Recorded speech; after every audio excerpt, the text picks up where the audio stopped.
It's back to school with PhilStocks Guro, where learning leads to earning. Tara! Aral tayo! A good day! Thank you very much sa mga nanood, nag-like, and nag-share ng aming pilot episode. I hope you learned a lot. Last week, we talked about the stock market, what the stock market is, and what the stock market is not. Now, we face a new question.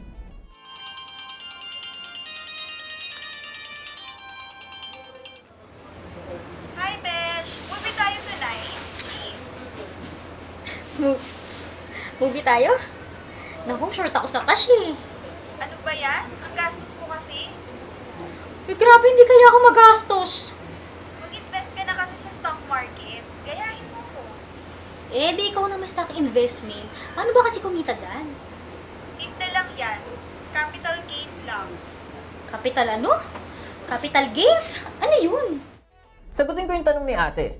2 ways in which you can earn in the stock market. Through capital appreciation and through dividends. Today, let's talk about capital appreciation. Also known as capital gains, these are the profits that you make when you sell your shares of stock at a price that is higher than when you bought it. So parang buy and sell business lang yan. Imaginein mo na lang that you are under a retail business or you own a sari-sari store. When you sell a product, you make sure na mas mataas yung presyo na kung saan ibebenta mo siya than when you bought it. So, ito yung madalas nyo naririnig na buy low, sell high. Now, the question is, can I buy at a high price? Sure you can, so long as you see the possibility that it can reach a price which is even higher. Now, you can compute, pwede natin compute how much percentage gain na yung meron tayo through our capital appreciation. The formula is selling price minus buying price divided by your buying price times 100. Okay, so paano naman tumataas ang share prices? Well, one of the main forces that drives share prices up is good corporate earnings or the anticipation of good corporate earnings. Pag sa tingin ng mga tao, maganda yung i-report ng isang kumpanya, binibili nila yung shares nito. Let's look at some examples. Noong March 5, Bloomberry Resource Corporation reported an 18.41% year-on-year increase in their net income. And that is up to 7.2 billion. Now, because of that, yung price nila from March 5 to March 7 nag-increase for a total of 8.8%. Here's another example. Are you familiar with the third telco story?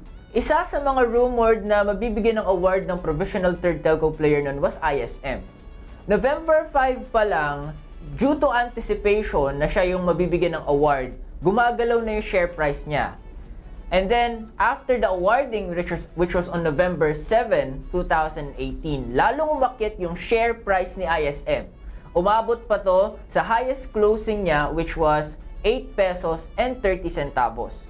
And within the period that I mentioned, tumaas yung share price niya by 159.38%.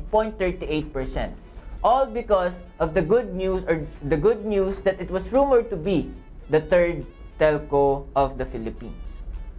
So there's another way of how we can earn in the stock market, and that is through dividends. But we'll deal with that in our next episode.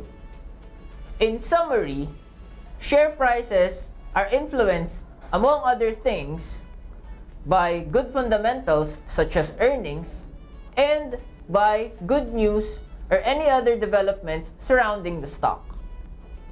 Now let's put things into practice.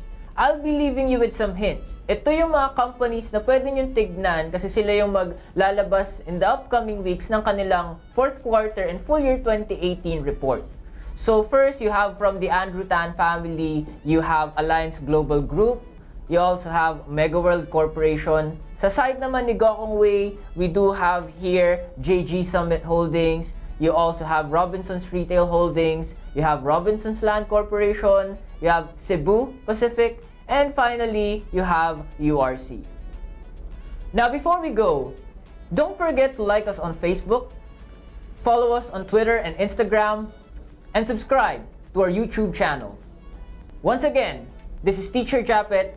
Thank you very much for watching. See you next time. Class dismissed.